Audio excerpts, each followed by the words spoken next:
Welcome back, students. Today, first of all, we'll be discussing poverty in India, and second, poverty in Manipur as a state, and a third, poverty in Northeast India. And lastly, I'll give you a home assignment. Now, let's see what is poverty in India. Poverty is a degrading experience. The tragedy is that still millions of Indians are poor. So millions of India people are still poor. It exists when one falls short of level of economic welfare deemed to constitute a reasonable minimum. All the talks about the economic development lose relevance when millions are poor. According to UN, about 25,000 people die every day of hunger. Hungry people are trapped in severe poverty. So, according to the survey of United Nations, 25,000 of Indians die every day because of hunger. Even though there's a lot of talk about economic development in the parliament, if millions of Indians are still poor, then the talk is useless.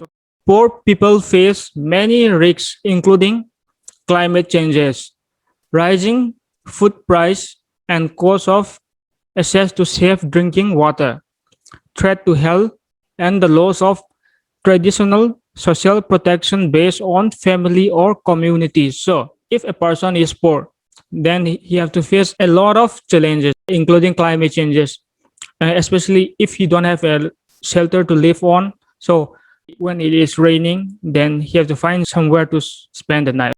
And secondly, is the rising food price. Just see as our circumstance, because of lockdown, all the prices are going up. So if a person is poor, the changes of food prices affect him or his daily life. Next is cost of access to safe drinking water. The most important is safe drinking water. A human being can live without eating food for 7 days, but cannot live without drinking water for 3 days. Another reason is the feeling of being left behind, which can destabilize any country. Rightly, poverty has long been considered a challenge facing India. Inadequate command over commodities is the most important dimension of poverty. Poverty in Manipur. In absolute terms, it was estimated that numbers of persons below poverty line in Manipur were 7.4 lakhs, 7.4 lakhs in rural and 2.8 lakhs in urban areas. In 2011 and 2012, 7.4 lakhs in the villages and 2.8 lakh in the cities. That is the survey of 2011 and 12. If they take a survey now, it may increase or decrease.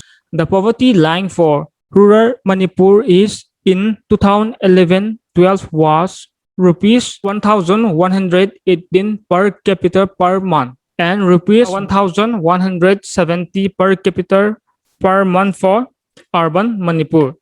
So see the difference in income. One is 1,118, that is those who are living in the villages, and rupees 1,117 per capita per month means those who are living in the cities. Poverty in Northeast India. Nearly 5% of India's poor are in the Northeast.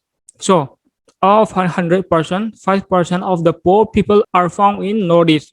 77% of the poor in Northeast region, NER stands for Northeast region.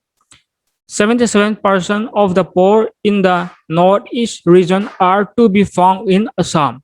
So, if you see Northeast as a whole picture, if you count the 7 states as 100%, then 77% are found in Assam alone. Manipur has the highest poverty ratio in the Northeast region. Only 77% of the poor in the region are found in Manipur. Again, comparing to the other states, Manipur has the highest poverty ratio in Northeast region. The ratio and the percentage, this is two different things. The highest poverty is found in Assam, whereas the highest ratio is found in Manipur. Understand these two differences. Next, I will give you your home assignment. Explain in 150 to 200 words poverty as a challenge in Manipur. Write in your own words.